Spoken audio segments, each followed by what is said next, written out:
বেগুনবাড়ি অষ্টমীর ভিতরে গেছিলাম। এই যে নাও দিয়ে রাখছে, নৌকা দিয়ে রাখছে, মানে নৌকা দিয়ে রাখছে আর কি। নৌকাতে হাইটটা গেলেও 10 টাকা দিত।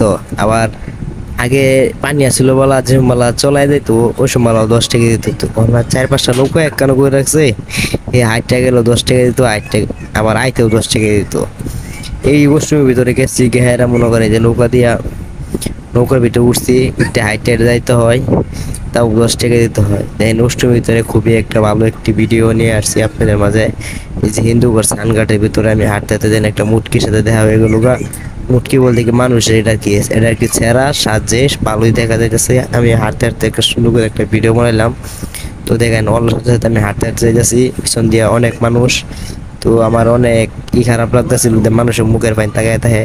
তো ভিডিওটা দেখেন ওই হিন্দু অনুষ্ঠানের ভিতরে আর কি, মানে অষ্টমী এটা আর কি। অষ্টমী বললাম, ময়মনসিংহে বলে অষ্টমী, এটা কিন্তু পয়লা বৈশাখী এরকম মেলা টেলা এর হয়।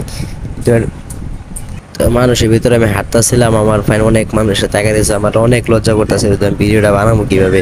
তাও হাঁটতে হাঁটতে পরে ভিডিওটা বানাই ফেললাম। তো আমি এখন চরের ভিতরে হাঁটতেছি, আর মানুষের অনুষ্ঠানে এই দেখে ওই যে আর একটা মায়া যেতেছে কালো কইরা, ওইটা হিন্দু মুটকি সাজে আর কি।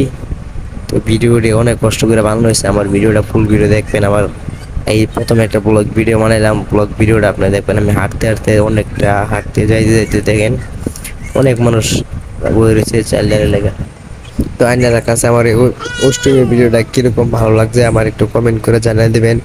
আর যদি আমার চ্যানেলে নতুন হয়ে থাকেন একটা সাবস্ক্রাইব করে দেবেন, আপনাদের মাঝে আমি নতুন নতুন ভিডিও নিয়ে আসবো। তো আমি হাঁটতে আছি অনেক হাঁটার পরে কি করুন যাইতেই আছি। যাওয়ার পরে কিছুক্ষণ পরে মানুষের ভিতরে আমার কাছে এত খারাপ লাগতেছিল যে আমি কিভাবে ভিডিও বানাবো। আপনারা দেখুন ভিডিওটা, ফুল ভিডিওটা দেখুন। এই যে হিন্দুরা ভিতরে আমি তো এই ঘাট থেকে উঠে গেলাম। তো এবার আমি এই মেলা থেকে হাঁটতে হাঁটতে আমি একটা চর আছে বেগুনবাড়ি চর, এই চরে যাইতেছি। তো আপনি ওরা দেখেন ওই খোলামেলা রাস্তা সাইড দিয়ে কত সুন্দর গ্রামের দৃশ্যগুলো। তো আপনারা দেখতে হইন, আপনারা দেখ আমার ভিডিওটা কীরকম হচ্ছে কমেন্ট করে জানিয়ে দেবেন। আমার এই ভিডিওটা নতুন ব্লগ ভিডিও। আর যারা আমার ইউটিউব চ্যানেলটা সাবস্ক্রাইব করেন না, একটু কষ্ট করে সাবস্ক্রাইব করে দেবেন। আমার অনেক ভিডিও দেখেন আপনারা নৌকা কতক্ষণ খুবই ভাবটাপ লইয়া হাঁটতাছি। হাঁটার পরে দিয়ে কত মানুষ দেখে আমার কাছে লজ্জা লাগতেছে। আমি তো মনে করুন ভিডিও বানায় যাইতে আসি, সামনে দিয়ে কত মানুষ রাস্তা দিয়ে যায় না, হাঁটতাছি। হাঁটতে হাঁটতে মনে করেন কতক্ষণ পরে গেছি ঘেরা, মনে করি নাট্টু হাঁটতে আসি, তাও দিয়ে রাস্তা শেষ করি ক্যামেরা ধরে রাখতে একটা আর ভালো লাগতেছে না। তারপরে মনে করুন হাঁটতে হাঁটতে যাইতেছি মানুষের মধ্যে ভিড়ে। কিছুক্ষণ হাঁটতে যাওয়ার পরে সামনে দেখলাম একটা মনে হয় একটা আইসক্রিমের দোকান। আইসক্রিমের দোকানে একটা 10 টাকা আইসক্রিম নিলাম।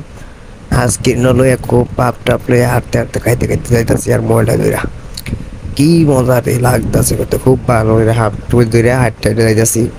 যাওয়ার পরে মনে করেন এই যে আবার নৌকার মধ্যে উঠলাম, নৌকা থেকে আবার নামে গেলাম। নামে আবার এই চর থেকে হাঁটতে হাঁটতে আবার যেতেছি চরের দিকে। চর থেকে হাঁটতে মনে করেন এই যে বেগুন বাড়ির দিক ঢুকতেছি। ওই সামনে আইসক্রিম দোকান থেকে আসছিলাম, আবার গেছি একটু মাঝখানে, মানে চরের থেকে উপরে লাসারি সাইডে বাডে ওই যে বেলুন মুলুন ব্যস্ত ছিল, ওই জায়গায় গেছি। ওই জায়গায় খুব একটু ভিডিও বানাইলাম, বানায় হাঁটতেছি। তো দেখি কীরকম এরা ভিডিওটা আপনারা যদি নতুন দেখে থাকেন আমার ইউটিউব চ্যানেলে নতুন থেকে সাবস্ক্রাইব করে দিবেন নতুন ভিডিও পাওয়ার জন্য। পরে এই যে ক্যামেরাটা তুইরা খুব আপটাপ করে এরা দেখালাম ভিডিও করে কইরা। তারপরে রাস্তার কাছাকাছি পড়ছি, আর রাস্তা দেখার একটু বাজারটা রাস্তার ভিতরে বাজারটা একটু ঘুরা মনে দেখাইলাম। দেখানির পরে মনে করেন এই কসমেটিকের দোকান এই কত মানুষ। তো আমার কাছে ভালো লাগলো, ওর কাছে ভিডিওটা কীরকম লাগলো একটু কমেন্টে যাবেন। এটা এলো আপনারা জানাই দিবেন কমেন্টে। এটা এলো বেগুনবাড়ি রাস্তার উপরেই কসমেটিকের দোকান, আচারের দোকান, কত কিছু আপনার কাছে ভিডিও